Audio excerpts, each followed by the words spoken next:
Ladies and gentlemen, good afternoon. We are starting the press conference of the Vilnius Summit. Allow me to introduce the participants. President of Lithuania, Gitanas Nauseda, President of Poland, Andrzej Duda, President of Ukraine, Volodymyr Zelenskyy, President of Romania, Nicusor, Prime Minister of Denmark, Mette Frederiksen, and NATO Secretary General, Mark Rutte. Let me note that at first, the leaders will deliver their statements, and afterwards, you will have the opportunity to ask a question. I will now invite the President of Lithuania to begin. Mr. President, the floor is yours. Good afternoon. The Vilnius Summit of the Bucharest 9 and Nordic countries has concluded. This year we are celebrating the 10th anniversary of the Bucharest 9. Over time, it has brought regions, countries closer together. And I am sincerely grateful to Poland and Romania for this initiative. Today's meeting, with the participation of our Nordic allies and Ukraine, highlights the growing pressure on NATO's eastern and northeast flanks and our collective efforts to address them. Given the full complexity of the present situation, I am particularly glad to welcome here in Vilnius the NATO Secretary General Mark Rutte and the President of Ukraine, Volodymyr Zelenskyy. In the face of the Russian threat, we must unify our efforts across the High North, the Baltic Sea and the Black Sea. Also today, during the first session, we discussed extensively the preparation for the upcoming NATO summit. Our meeting in The Hague will present a great opportunity to continue building a stronger and better prepared alliance along the lines set in Madrid, Vilnius and Washington. At the Hague Summit, we expect a message of transatlantic unity, reaffirmed commitment to collective defense, and readiness to defend the allied territory. We also believe that allies will be ready to substantially increase defense investment. As we are moving towards reaching at least 5% of GDP on defense and defense-related investments, we expect the whole alliance to follow suit. Lithuania will be spending 4% of GDP on defense this year and more than 5% from the next year to 2030. Additional funds will be needed for a national heavy division, as well as for the German brigade's infrastructure, and for the host nation support to allied troops stationed in Lithuania. The Hague Summit must also send a clear message that NATO stands with Ukraine. We must show that NATO stands with Ukraine through continuous support to its armed forces and Ukraine's Euro-Atlantic aspirations. In the coming months, one crucial objective will be to substantially increase military support to Ukraine, to ensure deterrence on the ground and to prepare conditions for the future negotiations on peace. Ukraine's power must be significantly strengthened, and it now falls primarily on Europeans and Ukraine's closest neighbors and friends to make it happen. Ukraine also needs our investments in its defense industry. We must shift from reactive aid to solid military support, pre-planned deliveries of long-range artillery, advanced air defense systems, and drone capabilities. We'll still need progress on enhanced EU military support to Ukraine, with the whole goal to supply them with 2 million large-caliber shells.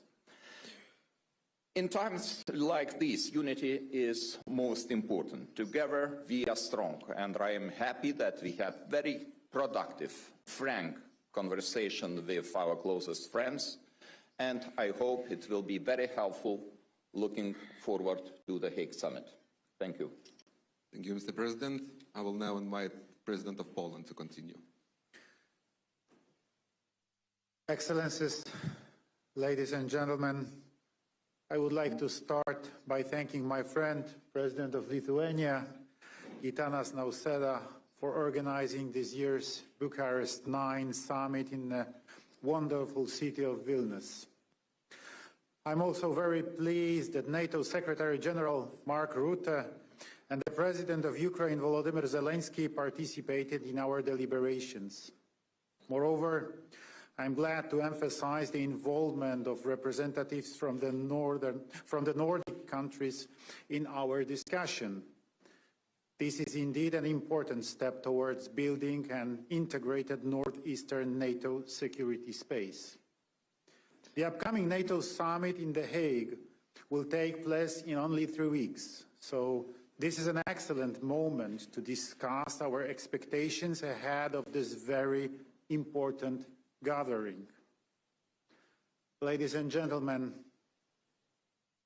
we all know too well that we are facing critical threats and challenges from Russia. In response, we have to make NATO stronger, but also fairer. Having in mind Russian full-scale invasion of Ukraine and its aggressive attitudes towards the West, you must do everything to develop appropriate instruments that will deter the Kremlin's neo-imperial ambitions, especially here on the eastern flank.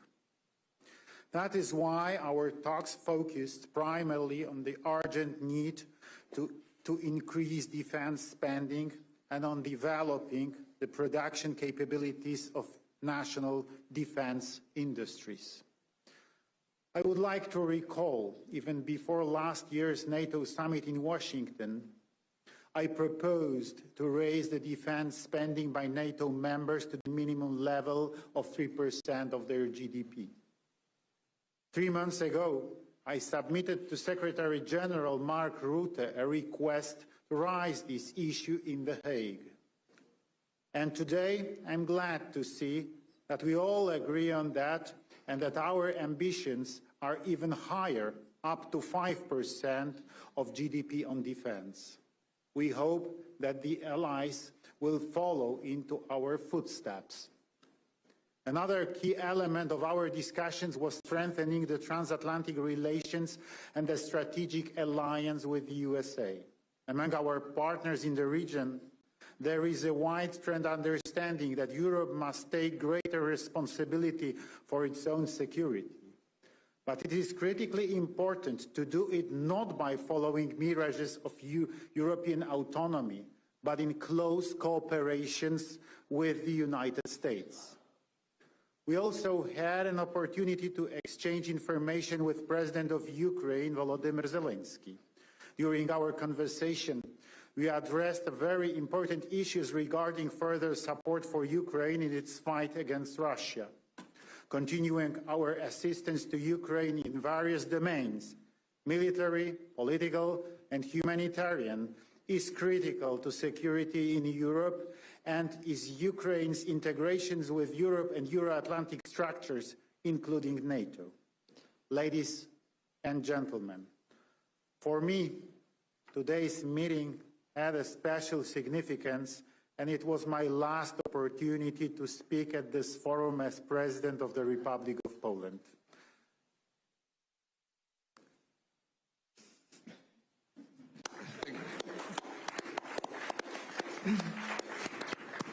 I have to emphasize that co-creating and later co-developing this format has been one of the most important and valuable aspects of my presidency. Over the past 10 years, the B9 has been an effective tool strengthening the voice of the eastern flank, countries within NATO, and helping us shape the alliance's deterrence and defense policy. I'm convinced that even after my term as President of Poland, Bucharest 9 will remain the best platform for coordinating security positions of our countries, allowing us to better manage the threats and challenges we face. Thank you. Thank you, Mr. President. Mr. President Zelenskyy, please deliver your statement. Thank you so much. Gitanas, Mr. President, it's important to be here in Vilnius today.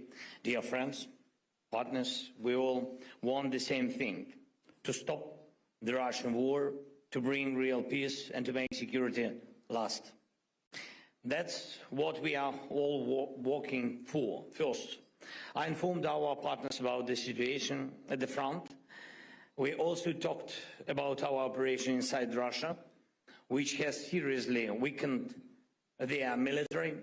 Operation Spiderweb showed that modern war really looks like and why it's so important to stay ahead with technology. All our joint investments in drone production, all our shared battlefield experience, everything we are doing together with our partners, it's making Europe stronger. Today, we agreed with our partners on several joint decisions that will strengthen our defense even more. I thank everyone for your willingness to help. There will be new packages, there will be new investments in Ukraine's weapon production, especially drones.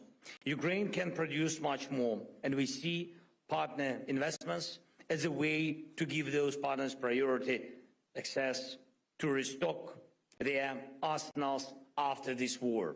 Second, I thank you all for our shared view of what diplomacy needs in order to succeed.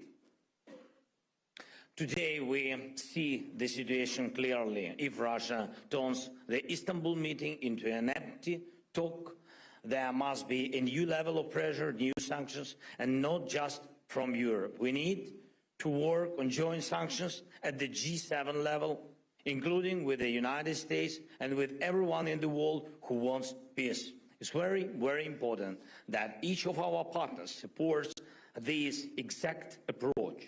Sanctions against Russia are necessary. It's important to seriously limit Russia's oil trade and its use of tankers. Sanctions, including secondary ones, tariffs and price caps, can work and push Russia toward peace. Without pressure, Putin will just keep playing games with everyone who wants this war to end.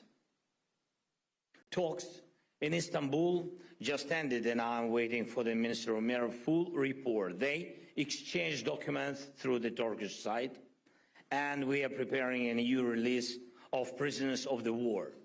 Third, the upcoming NATO summit can strengthen Europe's security, or if it sends the wrong signal, it will only encourage Putin. The key to lasting peace is clear. The aggressor must not receive any reward for war. Putin must get nothing that would justify his aggression. Any reward would only show him that war pays off. Geopolitical gains are just as important to Russia as money or territory. If Putin is allowed to decide who joins NATO, where NATO infrastructure can or can't be, then Russia's appetite for war will only grow. Our shared goal is the opposite: to completely end Russia's hunger for aggression. Ukraine is doing its part, and I am grateful to all partners who are doing theirs. And we must act as one united Euro-Atlantic community. The NATO summit in June is the right place and the right time to send a clear message. Russia will not get anything from this war. Strong decisions are needed. Decisions for Europe, not for Putin. We all need to work together to make this really happen, and it's doable. Thank you, everyone who helped us. Thank you so much. Thank you, Mr. Zelenskyy, President of Romania. The floor is yours now. For me, it's the first opportunity to participate as a president, and I've been very honored to be here, and I have to thank also to our host, very nice organization. So, Bucharest 9 started 10 years ago. It was just after Russia attacked Crimea, and at that moment it was a potential threat of Russia against European nations. And it was a proposal in order that the countries on the eastern border or eastern flank of NATO have a common voice. Now that potential threat became real, we have a war in Ukraine for more than 3 years, and all our countries faced a set of hybrid actions. So it's reality, and for us, members of Bucharest 9, and also for our Nordic allies, we have the same concerns.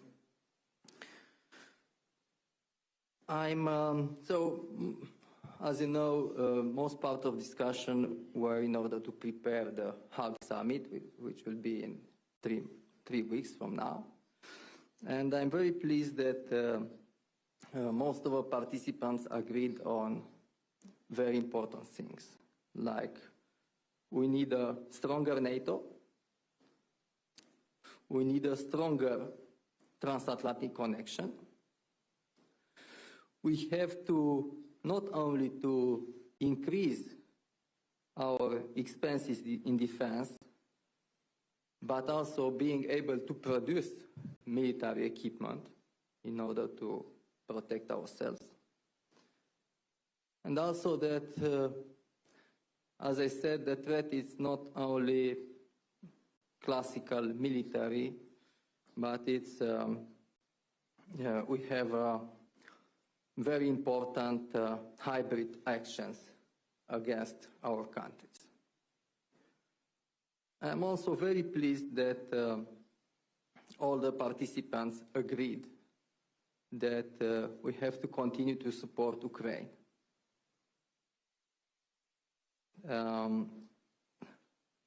As a Romanian interest, I emphasize that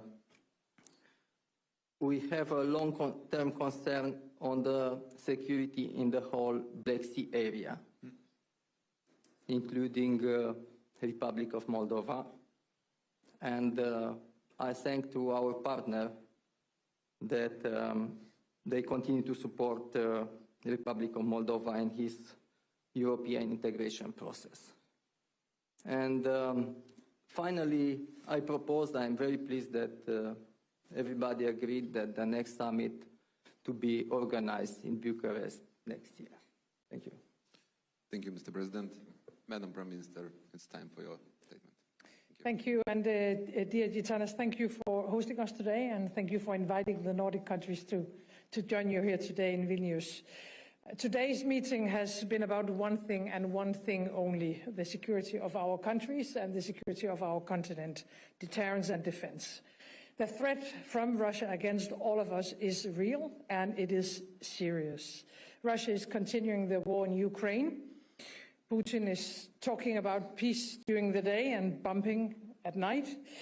We see a more aggressive Russia approach in the Baltic Sea region. And it is assessed by the Danish Defense Intelligence Service that Russia sees itself in conflict with the West and is preparing for war against NATO. It is therefore crucial that we take bold and necessary decisions at the NATO summit in The Hague in only 3 weeks from now.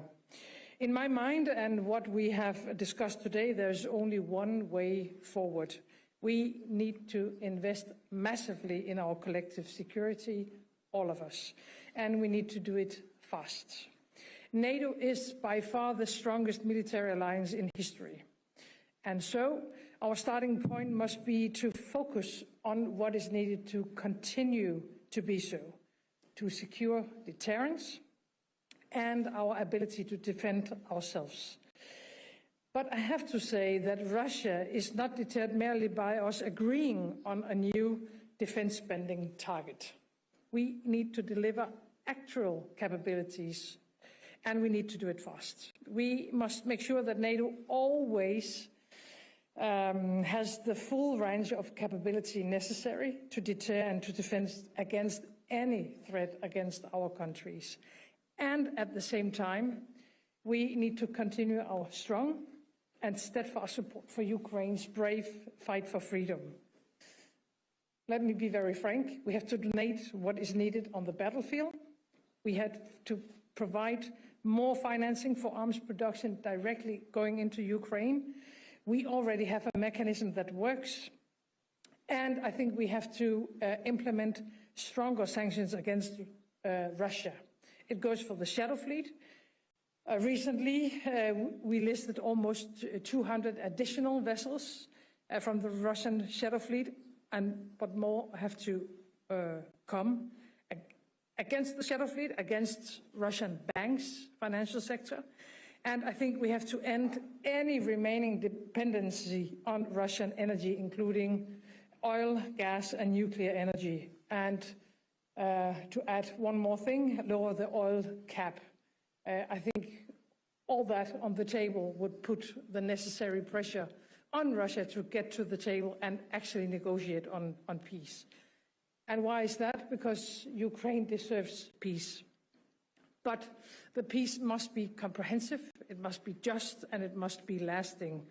And it has to respect the sovereignty and territorial integrity of Ukraine. I'm sorry to say, I think until now we haven't seen any signs that Russia is willing to actually commit to any of that.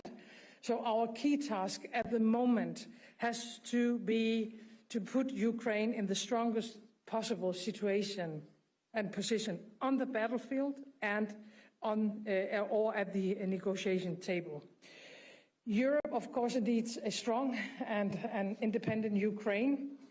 I believe that once again the coming month will be paramount, and we haven't got much time, and therefore we need commitment to take the right decisions on behalf of all Europeans now. Thank you.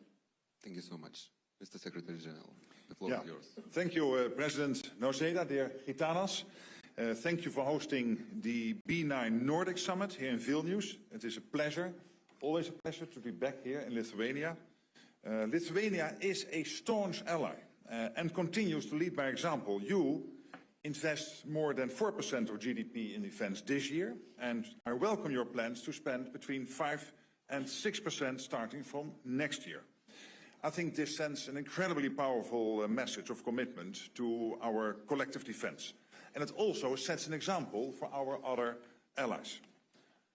On this stage and in our meetings today, it is clear that the commitment to collective defense is strong. We have had a productive day of meetings as we continue to prepare for the summit in The Hague. We are facing the most dangerous security environment in decades. Russia's war of aggression continues, terrorist threats persist. We are not at war, but we are not at peace either. So we must continue to strengthen our deterrence and defense. And that means pivoting towards a full war-fighting readiness, providing significantly more forces that are well-trained, well-equipped, and supported with logistics, sustainment, and ammunition. We continue to count on the B9 and our Nordic allies to play a key role in these important efforts. At the The Hague Summit, I expect allies to demonstrate their enduring commitment to our collective defense by deciding to boost defense industrial production and increase defense investment. And this is simply essential to our security. And so is delivering on the new ambitious capability targets that allies are expected to agree later this week when the defense ministers will meet here in Brussels. Not here in Brussels, but in Brussels. Today, we also discussed Ukraine, a key priority for the summit in The Hague. Dear Volodymyr, we continue to support Ukraine. We know that a strong, sovereign Ukraine is essential for Euro-Atlantic security. So we have about 3 weeks left until the NATO summit in The Hague. And I look forward to working with all allies to ensure we deliver for our 1 billion people. Dear Gitanas, thank you again for your hospitality, your leadership, and your unwavering commitment to our alliance. Thank you, Mr. Secretary General. Dear journalists, we only have time for one question, which can be addressed to all the leaders, or some of them. Please indicate that. Martina, go ahead, please. Hello, Martina Pichelita, news agency ELTA. I have a question to all of you. So with the announcement that America will review its true presence in Europe, there has been some concern about a reduction in United States capabilities on NATO's eastern flank. So in this context, and given the fact that the current administration of the United States has reduced America's focus on Europe, what can be expected at the upcoming summit in Hague? Thank you. I think we can do in the same order like Okay. you made your statement. I will start. I don't want to base my assumptions on the rumors. I would trust official information about the possible reduction of United States presence in Europe. So far, we have 1,000 US soldiers standing shoulder to shoulder with the soldiers of Germany, Norway, and other EFP countries.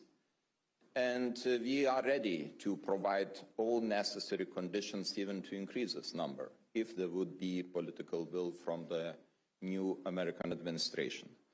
So far, we are working on a broad range of activities, and I would like to remind you, last week, 100 meters from here, in the Cathedral Square, the Chancellor Friedrich Merz inaugurated the German brigade. Full-scale brigade will be deployed in Lithuania until 2027. And we are progressing on the all necessary infrastructure for German soldiers, the soldiers here. And those are my assumptions right now. So we are highly interested that United States focus on Europe remains, because this is very important element of our collective security. And I hope that the Hague Summit will bring very positive news to this field. Thank you. Mr. President Duda, what would be your answer to the question?